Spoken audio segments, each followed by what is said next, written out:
Clark here in Lumberton, North Carolina. We're going to be heading out here shortly. We'll be checking in with you throughout the day, about 7 a.m. and we're here in a campground we didn't really get to spend much time at, but a nice little patio, not far from the freeway. You can probably hear the traffic noise, but we're going to be heading out to Florida this morning, so we'll check in soon.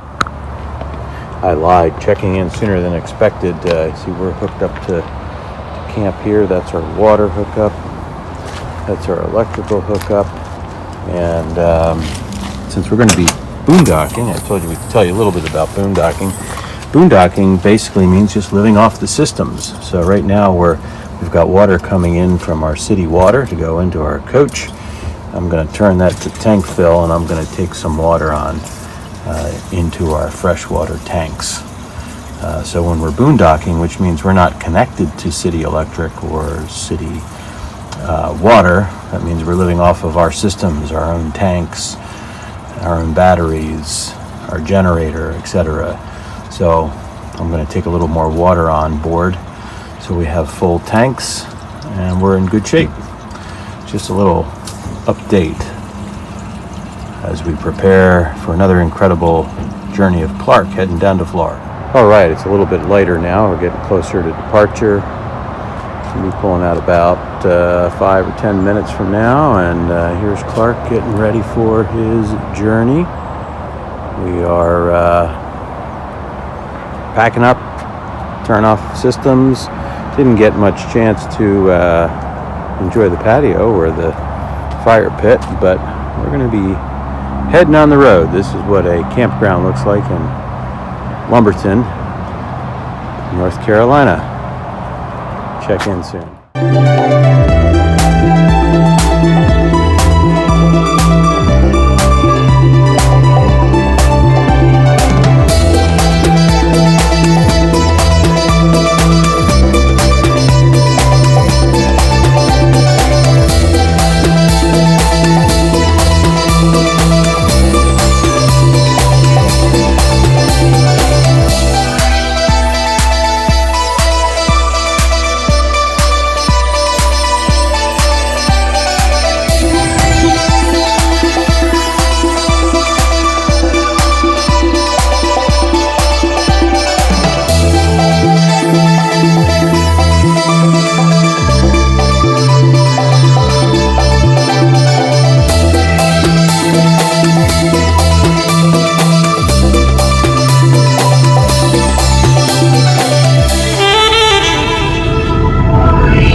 Hey, buddy. Hey, how are you? Huh? It's okay. How are you? Huh? What's going on? Hey, you come to greet us? Oh, that's pretty cool. Yeah, I feel the same way. Anyway, we're going to take the rear slide out. Oh, sorry, we're going to take the rear slide out. So we're boondocking today, which means we're completely camping dry. So we're not hooked up to any electrical. We're not hooked up to any water. We're not hooked up to any sewer. So everything's got to be self-contained. We're going to go ahead and we're going to open our rear slide. We already opened the slide on the other side. This just makes Clark wider so we can live a little more comfortably. So we're going to extend, and I can do that via my phone. So I already made sure everything was clear on the inside and there was nothing in the way. Part of the safety rules. And now I'll stand out here and make sure nothing's in the way as Clark gets wider.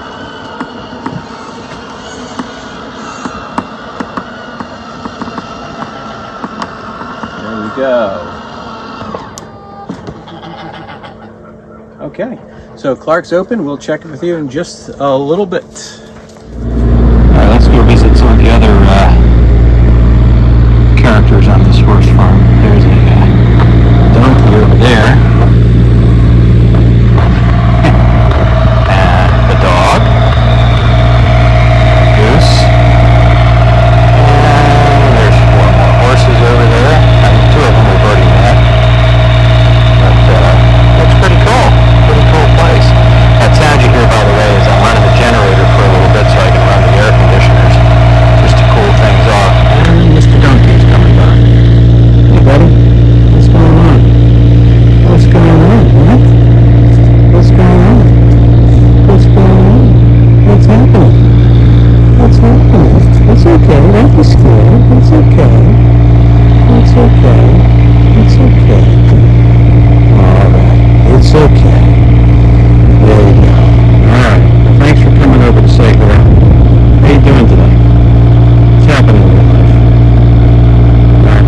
Good to see you, buddy. All right. Here we are in this beautiful working horse farm, and there's Clark over yonder, all set up. So we talked a little bit about boondocking, and boondocking is basically where you're parked somewhere. Now, I park in a lot of different locations. I actually will park in a Cracker Barrel parking lot overnight. I'll park in a Walmart parking lot. I have an app on my iPhone which shows me all the different locations, Cracker Barrels and Walmarts, where if I'm going to stay just to get some rest overnight, obviously I'm not barbecuing out there. I'm not pulling the slides out typically unless I'm on a curbside. I can pull one slide out. But there's this really cool thing called Harvest Host. And if you're used to RVing, you can join Harvest Host and you can pull up to a horse farm, a winery, a golf course. A lot of cool places that are available. So we're members of Harvest Host. And I mean, we've stayed in parking lots of churches and different places. And, you know, we'll just make a donation to the church, $25, $30. Here, we'll make a donation on our way out. Some places, they're wineries. They just ask that you buy some wine from them, which is not a problem. So we found this unique place on our way 10 West, which is on our way to our destination of where we're going to be going. Out in the panhandle of Florida. We're going to be heading to Panama City. My oldest son, is in an Ironman competition, so we're going to spend a few days over the weekend. Saturday's the big Ironman competition, so we'll get an opportunity to see him, and we're going to be meeting some friends out there, and even Qredible's president and chief operating officer, Rick McDonald's going to join us with his wife out there to meet up over the weekend and watch my oldest son, Drew, become the Ironman. So on the way down, we obviously stayed in North Carolina. I told you yesterday I'd talk about North Carolina real quick. And we also went through South Carolina and Georgia. So in North Carolina, cannabis is illegal for any use except for very limited medical usage through decriminalization for possession of basically half an ounce or less. So the House of Representatives have failed to act on medical cannabis bill in 2022. And for the first time ever, the North Carolina Senate passed a medical cannabis bill. However, the House of Representatives adjourned without taking up the legislation. And veterans are suffering, and patients will have to wait now at least another year until that cycles through again. So on June 6, 2022, the North Carolina Senate passed Senate Bill 711, and that's the North Carolina Compassionate Care Act by Senator Bill Rabon by a vote of 36-7. So the bill, which was introduced in 2021, passed through 4 Senate committees before it was taken up by the full Senate. The House of Representatives, Republican majority, voted against taking up the bill during 2022's short spring session, and House Speaker Tim Moore, who's a Republican, said there are lots of concerns with the bill. We ought to slow it down. Further study is required because obviously, as he stated, this is not only big for the state, but it's a big issue for the country. So So North Carolina basically didn't act on this, and as a result now continues to be an outlier as one of the only right now of 13 states that have not enacted a medical cannabis program. So it failed to get through, it failed to move through the process.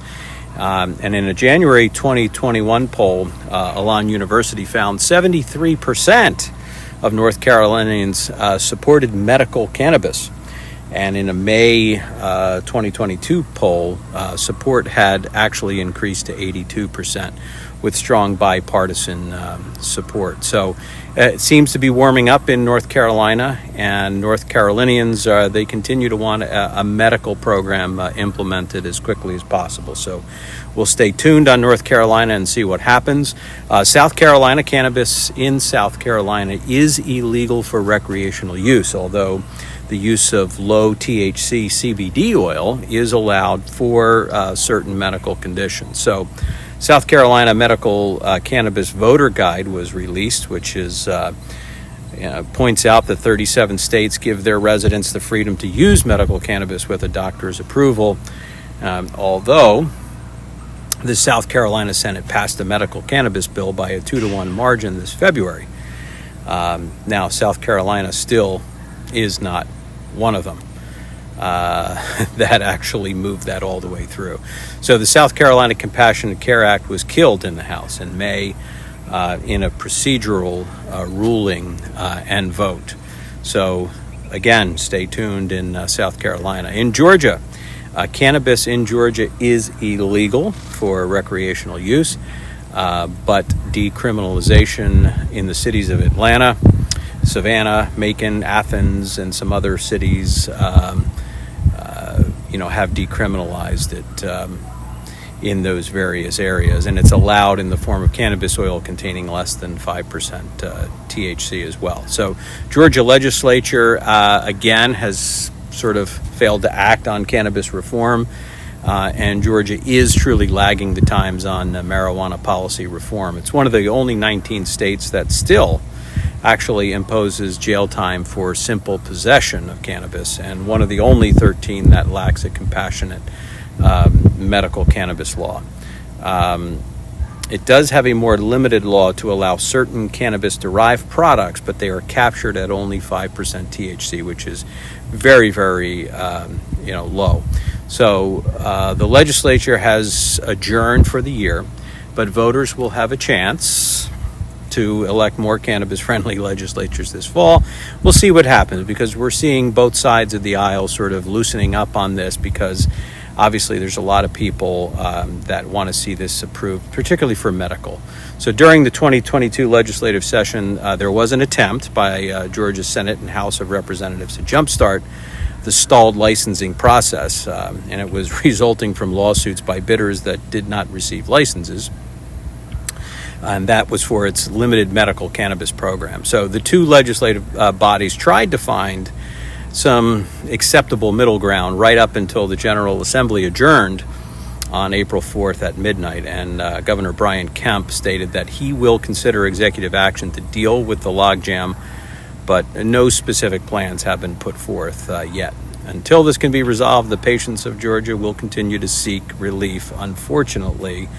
And this is happening in various places, which is not safe for the industry, but they seek relief through the illicit market, which we're not fans of. You can't track it, you can't regulate it, and it becomes a problem. So bills were considered this year, which carried over from 2021 to improve Georgia's pretty harsh marijuana laws. And SB 263, for example, would have legalized and regulated cannabis for adults. HR 281 and SR 165 would have preferred a constitutional amendment on legalization to voters. SB 77 would have reduced the penalty for possession of less than half an ounce of marijuana to basically a fine of up to $300. And House Bill 738 and Senate Bill 264 would have created comprehensive medical cannabis programs. But sadly, none of these bills were able to get through the legislative process in 2022. So still a lot to do in some of these southern states.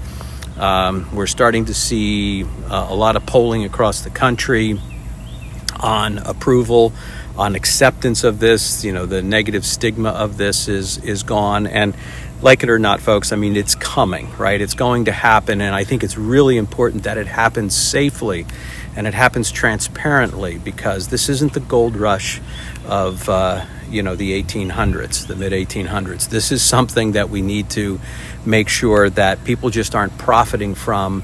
Obviously, there needs to be some profit in it, but there also needs to be safety. So it's one of the big things that we're very focused on here at Qredible, is working with some good companies, the legislatures and the regulatory bodies and the certification entities, to really validate and verify what's going on there. So anyway, we're going to be signing off. Lots of great stuff happening as the adventures of Clark continues. Tomorrow we're going to be leaving here in this beautiful horse farm, and we'll be heading to Panama City. We'll be at a full camp with full hookups tomorrow, so we'll have full electricity and plumbing and the likes. But in the meantime, certainly enjoy what I get the opportunity to wake up to tomorrow, which is this beautiful site here. And a lot of wonder of God's creation out here in Live Oak, Florida. So good night, and we will see you tomorrow as the incredible adventures of Clark continue. What's up, donkey? Hey, Bailey. You scared the crap out of me.